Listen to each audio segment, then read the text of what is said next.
Scott. I'm Russell. And I'm Leo. This is Spitball.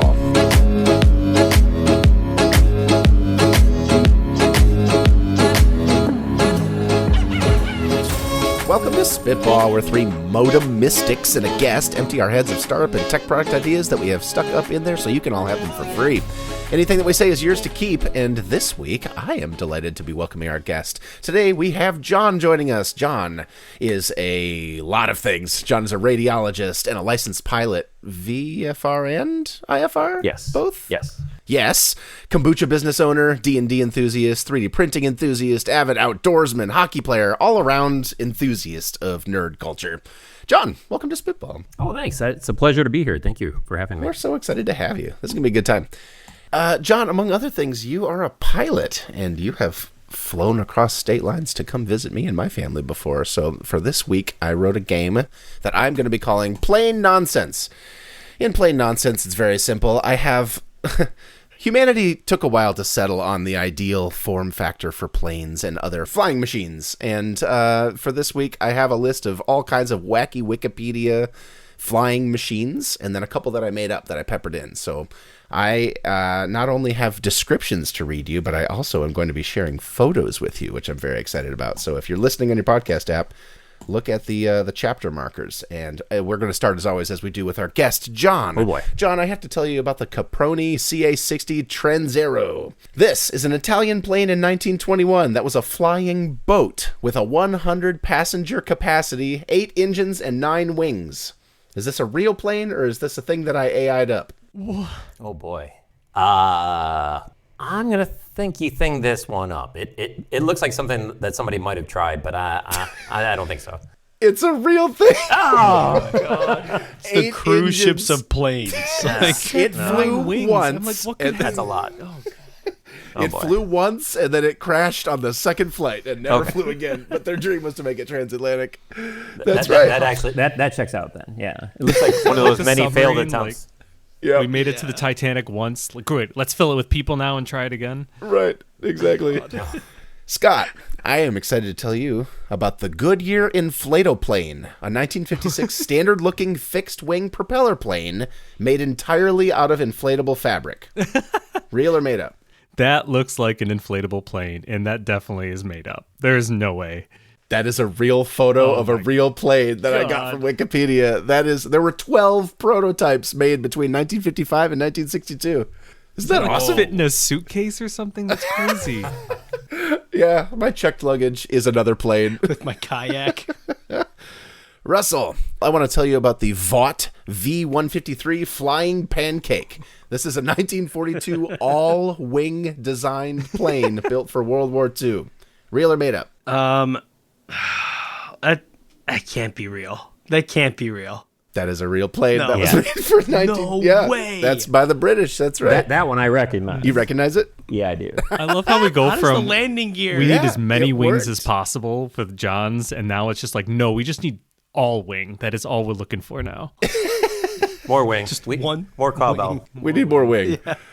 This thing was actually pretty successful and flew in 190 flights over World War II, but it had a pretty high angle of attack, which meant that takeoff, landing stalls, it was a giant air brake. It was really, really hard to go steeply with this thing, so it didn't take off as a design. The next one. Wow. John, I would like to share with Yes. you the BB Crabwalk STOL. This is a 1970s bush plane prototype that can handle high crosswinds due to 12 wheels that can swivel up to 120 degrees like caster wheels. That's funny because I was just looking at the Hummer videos with the crab walk, but I'm going to call shenanigans on this one. That's shenanigans. I made that one up. Very good. Just a bush plane with way too many wheels. It's a centipede. Yeah, that one's pretty obvious, I think. The truck.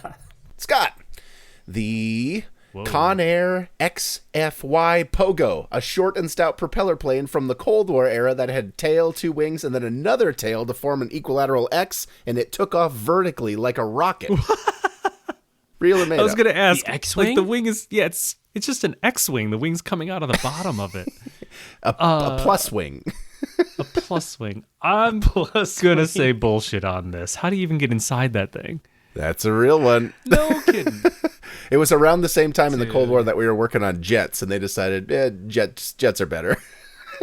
Jets are better. That's right. Russell, the Hiller VZ-1 Pawnee, a Cold War flying platform. There were 6 different models made with guardrails and helicopter controls that you sat on top of. Spinning rotor blades. Real or made up? Just an old guy on a walker on a UFO. I think I've seen this before. This looks like a trampoline, like one of those like exercise trampolines with quadcopter, you know? Early drone. But I think this is real. I think I've seen a video about this. This is real. Very good. Yes. Okay. I gotta read you this quote. You ready? Dynamically stable, even though the pilot and center of gravity were fairly high up. In testing, the prototypes flew well, but the U.S. Army judged them to be impractical as combat vehicles, as they were small, limited in speed, and barely flew because of the ground cushion effect. I think this is a strategic camera angle we're looking at here from Wikipedia. Oh, it's like right off the ground. That's right. It's like an inch off the ground. One more time through. Next, we have the Hafner Rotabuggy. John, this is a British World War II prototype Jeep with helicopter blades for airdropping behind enemy lines. They tested being pulled behind trucks like a kite. Nope. That's real! That was Oh, come on. Give me a break. Jeep with a helicopter blade on Gotta top. look up the Hafner Rotabuggy. It's awesome. Oh, the name is You familiar. ready for this? 2 men could fit in it, and 2 men were required to pilot it. One to drive it as an automobile, and one to drive it with the control column as an airplane. That thing's ridiculous. Tests worked, but there were more practical alternatives that came along.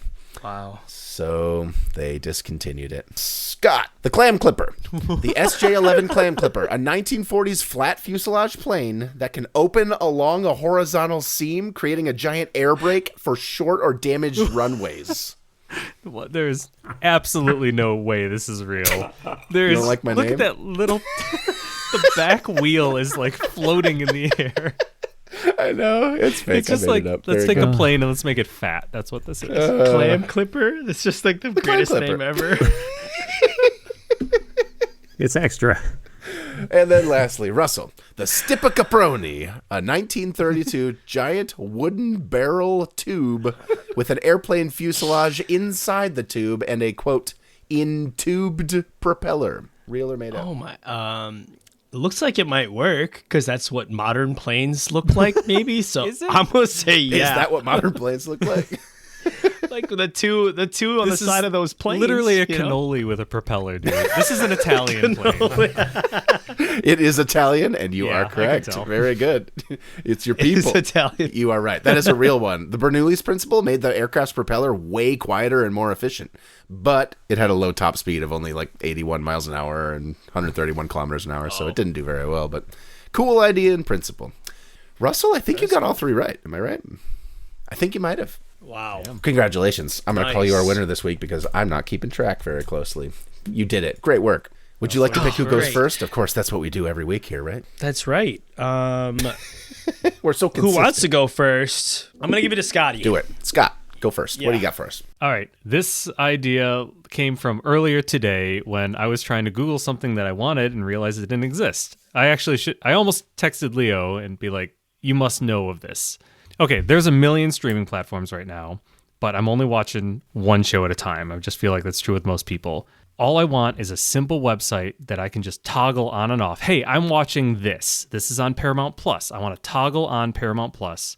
It'll automatically go through and start that subscription for me. I have all my information set up. And it goes, every single, Netflix is different from HBO, is different from Paramount, whatever. And it'll just automatically go through the website and sign me up for that. And then when I'm done with that show, I go back to that website, turn that one off, turn on the next one. Yes, I'm going to be paying for the full month on that, but that's better than paying for 6 at a time or whatever it is. And that's the entire thing. Just a simple on and off website that goes through and turns them on and off. Absolutely. Streaming services are becoming totally untenable. It's way more expensive than cable bundles ever were. Yeah. Mm-hmm.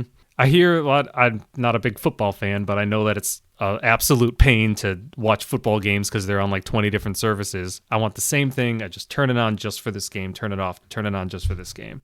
I want to go to your website, Scott, and not say I am interested in Paramount Plus this month. I want to say I want to watch Ted Lasso and figure it out for me.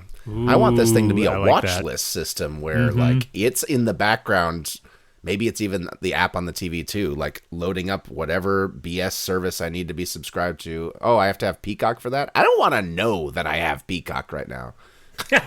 I want to watch the show and just, that's it. Love that. And when I've reached the end of the season, it like asks, hey, you planning on season 2? What are you thinking? We noticed you dropped off that other show. Okay. And it's like managing it all in the background. Here's my credit card. Here's my zip code. Figure it out. We have all these freaking AI browsers now that can click boxes and sign up for stuff and all that for you. Yeah, this seems automatable in a way it wasn't 3 years ago. I could have sworn this must have existed, but it just is not out there.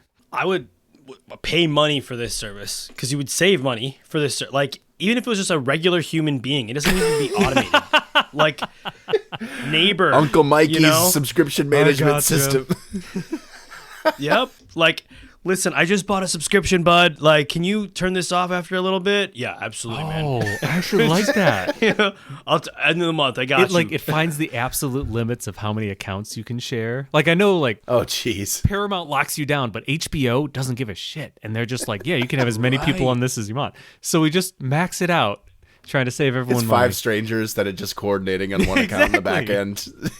I'm logged in with XR Zebo at monkeys.tv, but I don't even need to know because my TV just takes care of it for me. You could probably take it beyond just streaming services, anything that's subscription based. Yeah. Just say, you know what, if I'm not using it, close it down. Yeah. And then if I log in to use it again, sign me back up. Right. And then the second I stop it, drop it. Exactly. Because if I was going to use it that month, then I'll pay for it for that month. But if not, just automatically turn it off. Whoa. Yeah, that's fantastic. That's probably even better because, like, now you just have like that's the whole service, right? You pay monthly for it to track, and yep, that's awesome. Update the scripts. Oh, I want that for a Planet Fitness or something where, like, I'm pulling into there and it instantly signs me back up instead of having to go through the whole rigmarole each time. Oh, yeah. Because the cancellation is just evil. Or all those Apple free trials and stuff like that, or things that come with, your hardware. Just cancel them. When the free trial's up, just shut it down. I noticed you haven't looked at that security camera in 4 months. You do not need the Pro Plus whatever subscription thing. Yeah, right. Then you get robbed the next day. It's like a watchdog on your phone and on your computer looking at what services you use a lot. I know that there are like the Rocket Monies or whatever from a few places that'll do the make it easy to show you what subscriptions you have. So it seems like we're like almost there. And I think they'll cancel them for you, but I don't know if they're automatically running it. I want them to sign me up too. And they'll drop you, but they won't get you back in. Right. And help you with when the ones that you are using not drop. You're gonna have to go through and still manually do that. I think you always need those like quickly. You forget later, but you need it when you need it. It's date night or whatever, and you want to watch that show, and oh god, let me get the credit card and do the rigmarole and stuff. Like, I think the streaming services would love this too. If you just like had the setup to make it easy to quit their service, to sign up for their service, right? Like, this is a sign up. I suppose. This is the sign up version, right? That's what you tell them. Oh, and there's a little caveat. I gotta be able to turn these off as well. But you start with the. Don't worry. Yeah, that part's, forget that part. But easiest way possible to sign up for your service, right? Or you have 2 different companies, the sign up one and the sign off one, and then this is what? And they each require a subscription, and they try to. The sign off one cancels your sign on one if you haven't used it in a while. The company that's doing the sign up is one selling to the streaming services, and then the one that does this, the people on the other side don't really care. Like you said a minute ago, this could be just a person. So are those 2 people now managing the signups and the shutdowns? Yin and yang. It's just they hate each other. Mortal enemies. They're in the same universe. office. They share a desk, and they just despise it. It would definitely be more complicated for somebody like me who keeps half of his subscriptions so his daughter can watch stuff. Right. Oh, how does it know? And I'm like, can I cancel HBO now? No. Oh. When's that season over? Oh, that just means that everyone needs a subscription. That's all. Needs this service. Or everybody needs me. There you go. I was going to say, everyone needs John. Offline, we'll talk about my login. Sorry, the service canceled it. I don't know what to tell you. The auto service canceled. We're putting John's HBO password in the podcast description. Feel free to. Don't keep this in, but I give my HBO to everyone because they don't give a crap. Like, I have so many people on my HBO. It does seem like the kind of service that you could go to and make your daughter go to, and as a condition of keeping me in the family plan or whatever, daughter, you have to have an account with this thing. And she has the watchdog that also watches, hey, turns out, honey, you don't actually need that one service because the app told me. And it's like monitoring across all the people you share with and knows about those links too. Yeah, that would be amazing. It would save me a lot. It's actually gotten to the point. Yeah, it's so ridiculous that I think I would save a lot of money if I just canceled everything and just bought the shows that I want. Yeah, That's the thing. It'll calculate that automatically. Is it cheaper to just buy it by the episode? PSA, do you guys know about Movies Anywhere? Mm-mm. There's a website that Disney and a bunch of others came together and made years ago. You plug in your Microsoft and your iTunes and your YouTube Music and your whatever else, and you forget about it. And then when you buy a movie on one of the platforms, it just magically shows up on all of the other platforms. Everything you've purchased. I actually have that. Yeah. It's so awesome. Whoa. You can just have that video that was free on iTunes 10 years ago on all the services. It's They great. just share with each other now? Yeah. Whoa. It's one of the few exceptions to the rule that all these companies are evil and want you to be stuck in their apps. Like, for some reason or another, they came together. I think I got a notification from one of them that they weren't participating anymore. Yeah, YouTube's temporarily having a dispute right now with Disney, but it'll come back. I hope. But yeah, kind of fun. We need that, but automatically managing subscriptions too. So here's your big game plan. You buy Movies Anywhere, the company. You already have the Step licensing deals. You expand it. Wow. There you go. The thought to actually own digital copies of movies and shows again sounds ridiculous, but maybe not anymore. You guys are convincing me. You have young kids, Russell. Surely you've watched the same Frozen or Cars movie more than once by this point, right?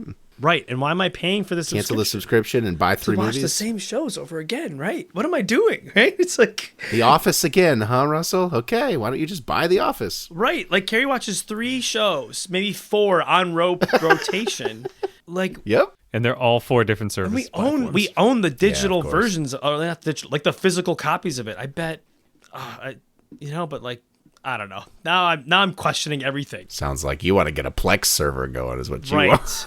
Right. Then I can, borrow. Yeah. Get a right. rippin'. Because I'm not going to say anything illegal on this podcast. Right. Yeah, no, you download some Linux ISOs from the torrents. What are those, Leo? Put them on your Plex server. Yeah, man. But yeah, that's interesting. All right, Leo, what do you got for us this week? Do you gentlemen have 1 or 2 foods or restaurant items or packaged things in a grocery store that used to exist that don't anymore, that you wish still existed somehow? Is there that one thing that you had that's nostalgic to you that they don't make, or that one recipe or whatever? I was listening to an episode of a podcast a couple weeks ago, and the guy was talking about how he, as a trade, is a flavor chemist. And you can just send him some stuff and he'll say, oh, yeah, this is probably a little bit of oregano and this, that, the other. And I think this is how they made it. And he's got spectrum analyzer tools and all that stuff. Sharks, I'm coming to you today with an idea for flavor chemists as a service. If I could take the Tivana, which is now defunct, and send a little Ziploc baggie of this tea that I have a stash of and say, what was in that? Please build me a recipe. I would pay a lot of money for that. I think there are many people out there who have that one Altoids that they don't make anymore from when they were a kid that they really wish they could have one more time or whatever. You buy a bag on eBay, you get an old copy of those Oreos that they don't make or whatever, you send it into my cool lab, and they give you the recipe. Whoa. That's it. Flavor chemist as a service. So the Krabby Patty secret formula. Yeah, exactly. So lime Skittles, Leo.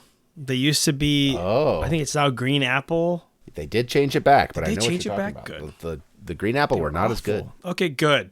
Then never mind. I don't need the service. No. Screw your idea. That's a great example, though. There were people mad about it. That was enough public outcry where they switched back, but there's a lot of things out there that they don't make anymore that I would love to have again. Like what? What's the number one thing that you're like? Well, there's a Tivana tea. I don't know.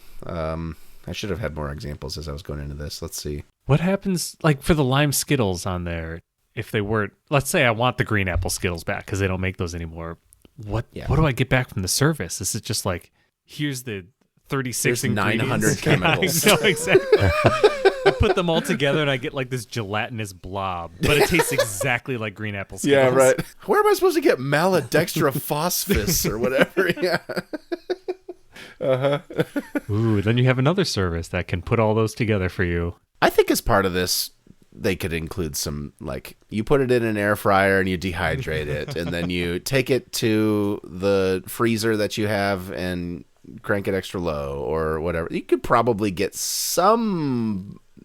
It's not going to be perfect. You don't have an industrial warehouse assembly line like how it's made in your backyard, but home kitchen could probably get you part of the way to making a Skittle, right? Yeah. You have another variation where it gives you the closest equivalent of what you can make with the ingredients that you would typically have without your benzobenzate, whatever. I mean, you get the extract, right? Like this, like a vanilla extract, but lime Skittle. That stuff is safe for human consumption. Maybe the company gives you some. They're also a store. You can buy your weird aspartame, whatever that you need, from them. Yes. And like your first send-in recipe includes the first kit free. I've always wanted to bulk order Red Dye 40. Who hasn't? Red Dye 41 is so much better. You're missing out. I can see it working better for recipes. Like you're just like, wow, I really like that that chicken dish they have at that one restaurant. Send in the dish, and they could tell you how to make it at home. Or at that fast food thing, they have a lot of chefs that do that online. That'll say, oh yeah, if you want to make the whatever it is, the Chick-fil-A breakfast sandwich, here's what's in it really, and here's the sauce. Here's how you make the sauce. Here's my gourmet version. But yeah, the Skittles, that'd be tough. Kudos to the guy who makes that at home. Yeah. Is it possible to do like a Fourier transform on like that chicken dish you're describing where like this is like the flavor, the culmination of everything, but we're going to break it out into all these things and mix them into a blob and send that to you? If we can figure out... I think I'm stuck on the blob part. The texture is going to be tough. Yeah. I'm just impressed by the Fourier transformation. That's radiology right there. If we can figure out what atmosphere an exoplanet has 100 billion light years away, surely we can figure out what's in that chicken nugget that you just sent in, right? I got one. There was a tea that Trader Joe's made once, like 10 years ago. That was delicious. It was a Black Forest cupcake black tea. They never made it again. I would buy it for $100 on eBay. I'm sure someone out there has one left in a cupboard somewhere. Send that in. Boom. Okay. What about Eat Your Candle? All those candles that smell so good.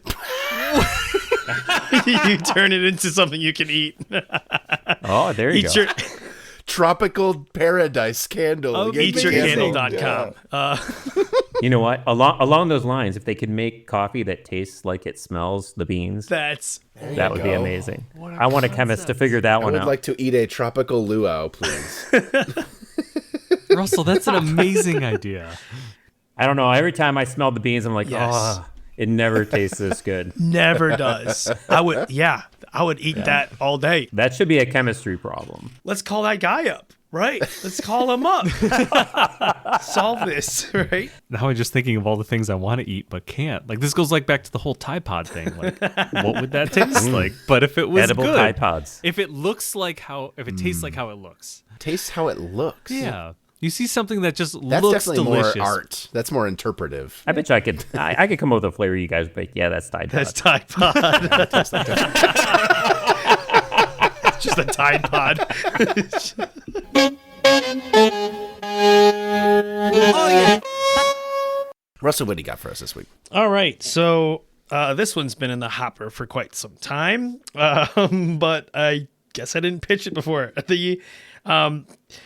So I think I talked about, I have this electric scooter, and it was really great because I could go to the bars and just scooter home. Probably is pretty still illegal. I think that's still drunk driving. This is all allegedly, right? Yeah, Your Honor. There's no proof. That's right.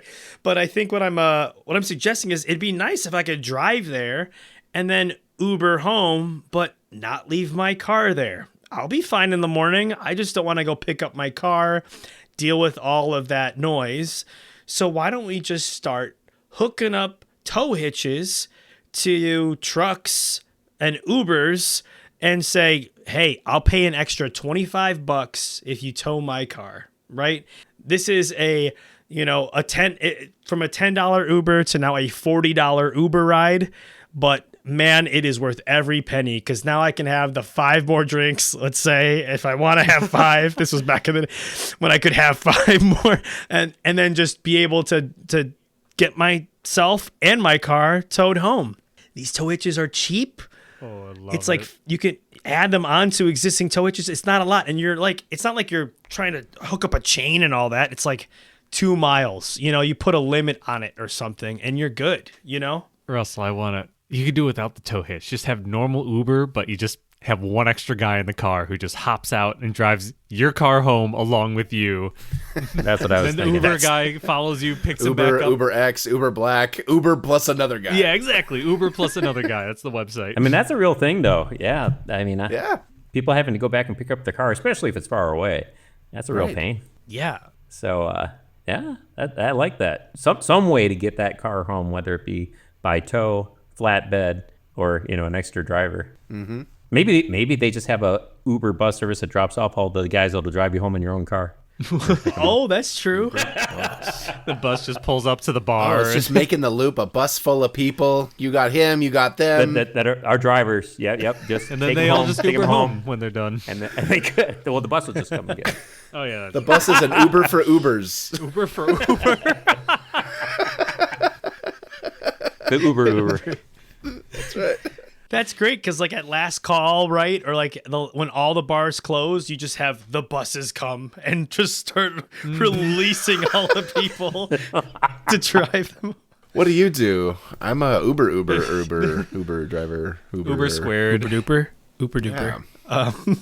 This is okay, guys. Here's the other side of this. It's a safety win, right? Less drunk driving.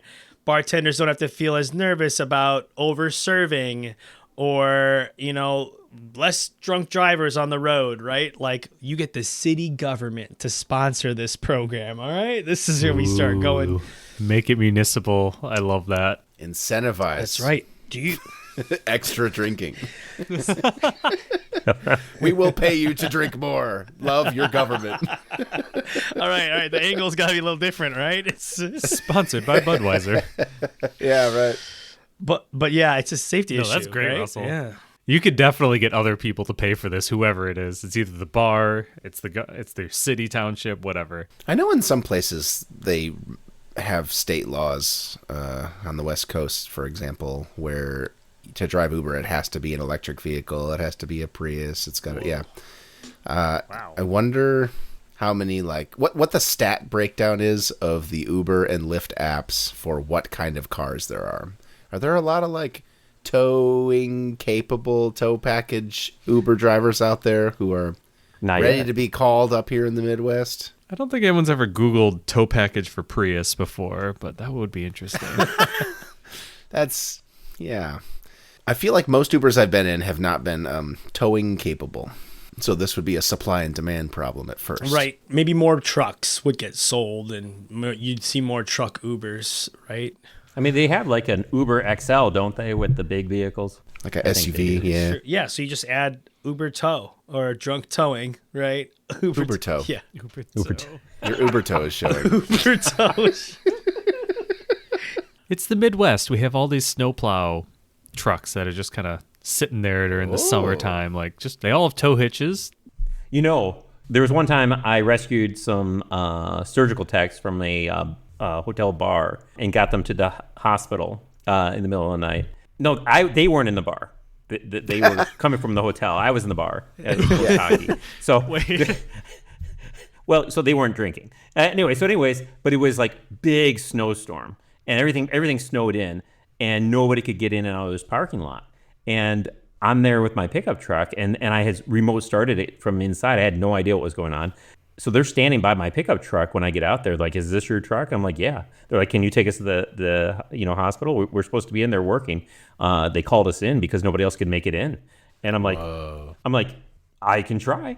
And Cool. and no one else was going anywhere. And I I was parked unfortunately on a slope there. I had to back up. Bottom line is I wasn't doing so well, and I'll be your designated drunk. I think it was a Lyft driver actually it might have been both. He had the little signs in his window. In a minivan, he goes blasting through the parking lot, around behind the hotel, blazing a trail, comes back the other way, pops out into the road and goes. And I'm just like, that guy is my hero. I don't think he was. I have no idea. He was possessed. But anyways, I was able to back up into his tracks in my pickup truck. He went through in like a Honda, whatever the Odyssey or whatever. Yeah. And I'm in my F-150 and barely making it in his track. I was like, that guy is a stud. Maybe it was a soccer mom, she's like, I gotta go somewhere and I gotta be on the move. This is it. Minivan and mode. It could have been. Yeah, minivan mode. Kid needs to be picked up from ballet. I'm going. Throw the e-brake. Let's go, baby. It was impressive. We have far deviated from drunk towing. Oh, yeah. Let's make that happen, right, guys? Like Drunk towing. I like it. I think it has definitely merit. It's a good name. It's definitely, I know it's come up before with my friends where they're like, yeah, shoot, I don't know how I'm going to get my car to the next day. I've got to, be somewhere else in the morning and it's just going to be a pain. So, yeah, that's cool. I love that you don't have to do anything to make it either. You just literally make a website and then they just Uber to wherever you need to go or whatever it is. It's all done. I do wonder, so like tow trucks do their thing when there's mechanical breakdown, but like how many tow trucks are sitting waiting for something to do day to day, right? That's probably more in the bad weather, but on a regular summer evening, like people want to go out and call your service. That's a good way for making a few extra bucks as a tow truck, right? That's true. Honestly, people could just call the tow services to get Ubered home. Yeah. Why not? Although we could set up the app take 10%. for the tow services. Or not we. Yeah. Whoever develops this idea. Oh, Right. no, we can't. Remember, this is Scheduling. freebies. Yeah, we give them away. The idea is now yours, listener. Maybe we keep We this can. one. We can try it, right? We can do this one. I'll vibe code it. Delete everything. Yeah, man, it's like usually there's probably 1 hour in the middle of the night where all the tow trucks can just be sitting outside of the string of bars. You know what I mean? But then you have to sit in the. Can I sit in my car being towed? I don't know if I want to be in a stranger's tow truck drunk. Whee! It's like when you get to be in a boat getting towed or something. You can be drunk driving, but my car's not even started. You won't remember it anyway. Yeah. Turn up some music. All right, John, what do you have for us? All right. So background. At various points in my timeline, I found myself having a battle with the toilet. Yes. That could be several things. I know, right? Did you lose? It's a battle. Sometimes I've lost.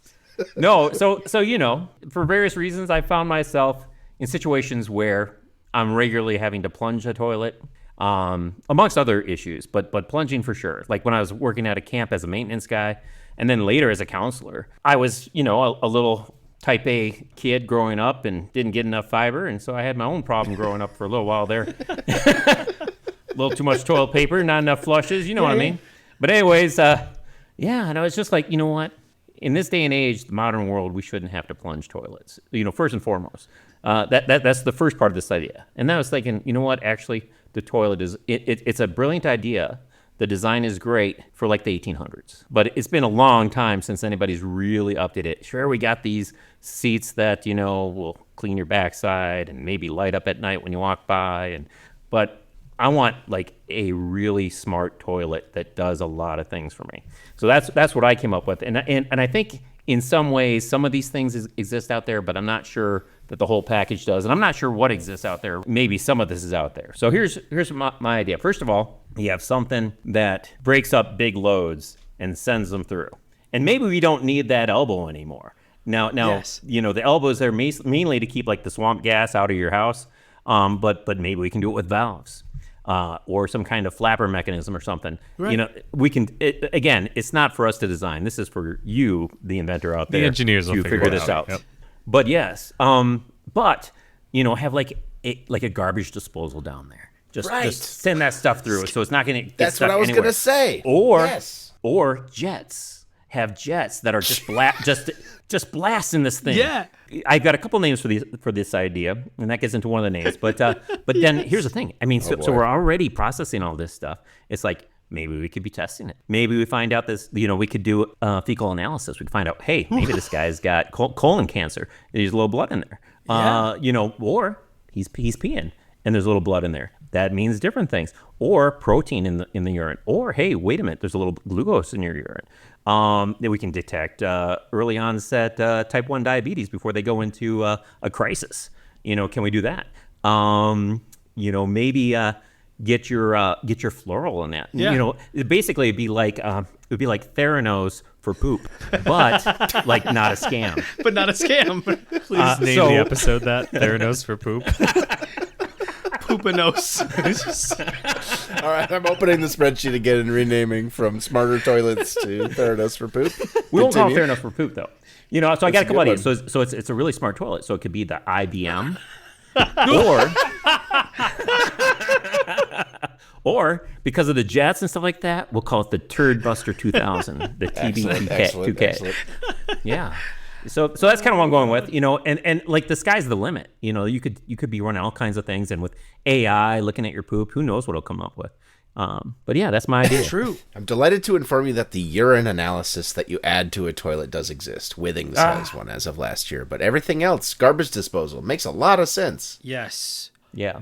Now, I've got there's layers to this to this cake. Gross. So, and we don't have to go into the other layers. So I hate dealing with the poop, but also like the toilet and cleaning up. And like when I was a camp counselor, the kids never hit the toilet, so it's nasty. And it's just like, what? This whole room, I should be able to shut the door, hit a button, and it just sterilizes the thing. Just drops bleach and then rinses it out. And it's like, why does that not exist? And I guess it does exist, supposedly, in Japan. somewhere cooler than there. But yeah. So and then I thought, well, maybe you could just have this all as a plug-in unit, plug and play. Like you just deliver the whole thing. It's a self-contained bathroom that you just install. You just hook up you just hook it up to your plumbing and electrical, and your room's good to go. Just drop it by a crane into the house. You know what I mean? I'm pretty sure I've mentioned this, but if I haven't, my dad stayed at a cheap motel somewhere down south years and years and years ago, and the bathroom in this cheap motel was one molded unit from the sink to the toilet to the shower to the whatever, was like those molded showers that you get in, but it was the whole thing. And it had a drain at the bottom middle. So you could just freaking hose the whole thing down. Shower and sink and toilet, all of it was one molded plastic piece that you just put in.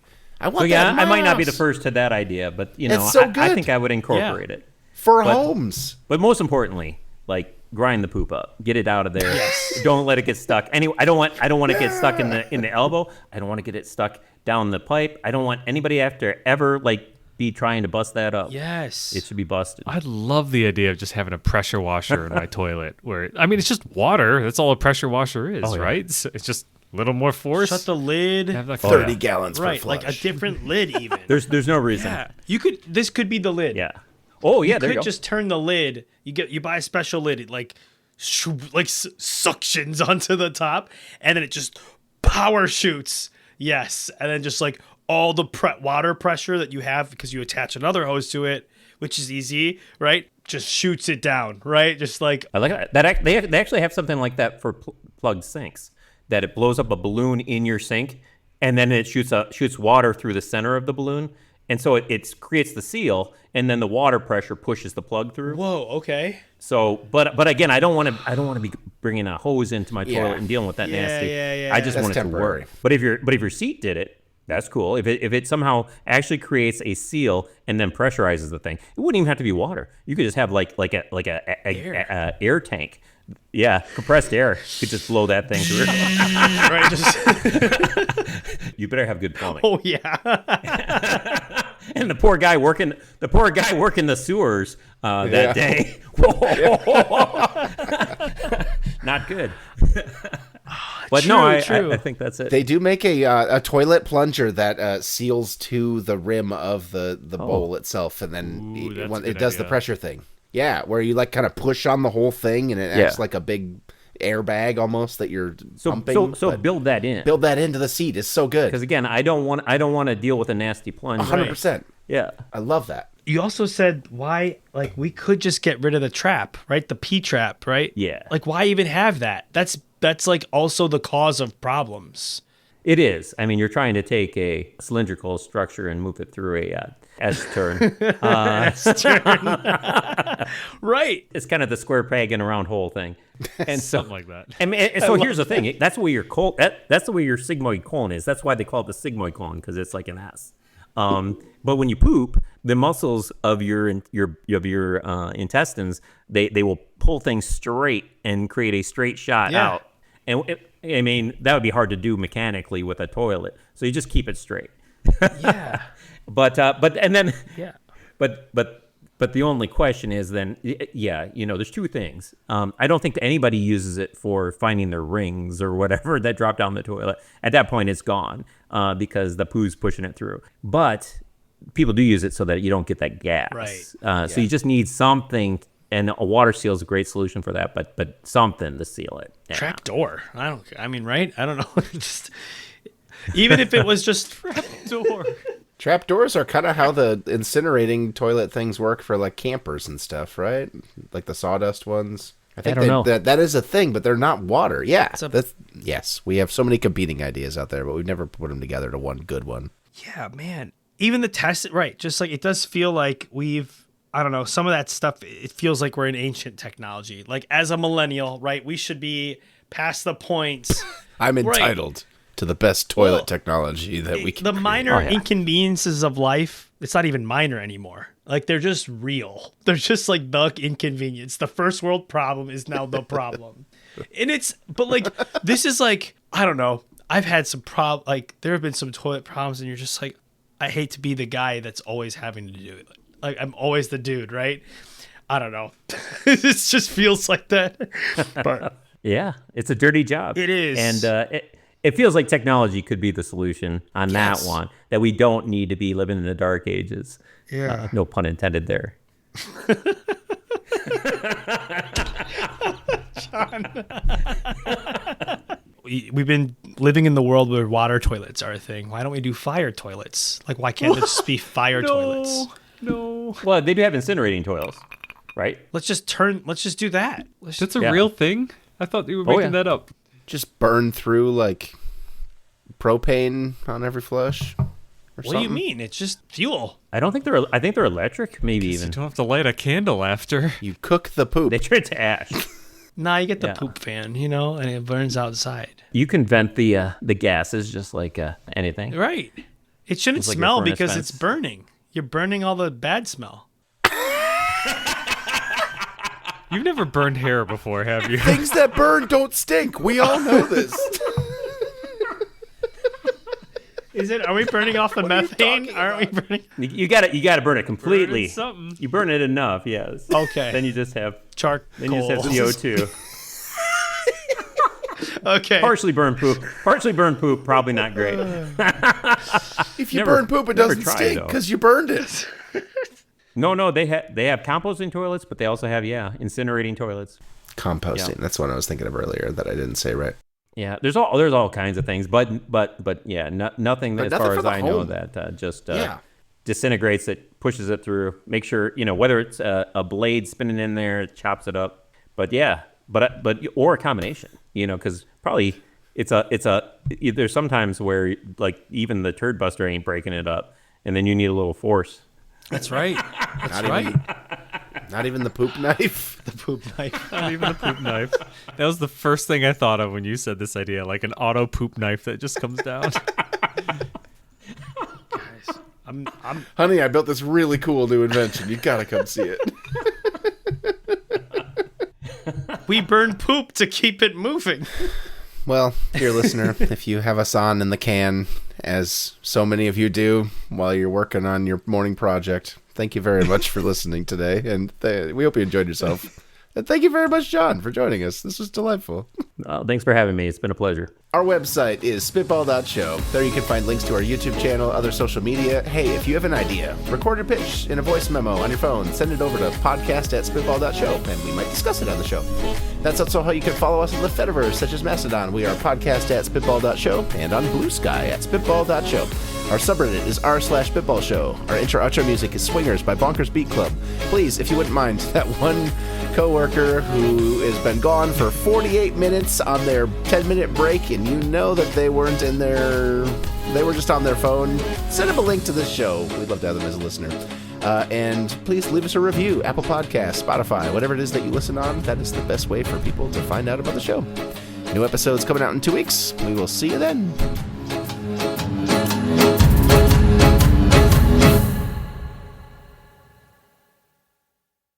Oh man, I'm not gonna stop thinking about this problem now. I can't believe I'm on a prehistoric piece of equipment. You know what I mean? Every time. Yeah.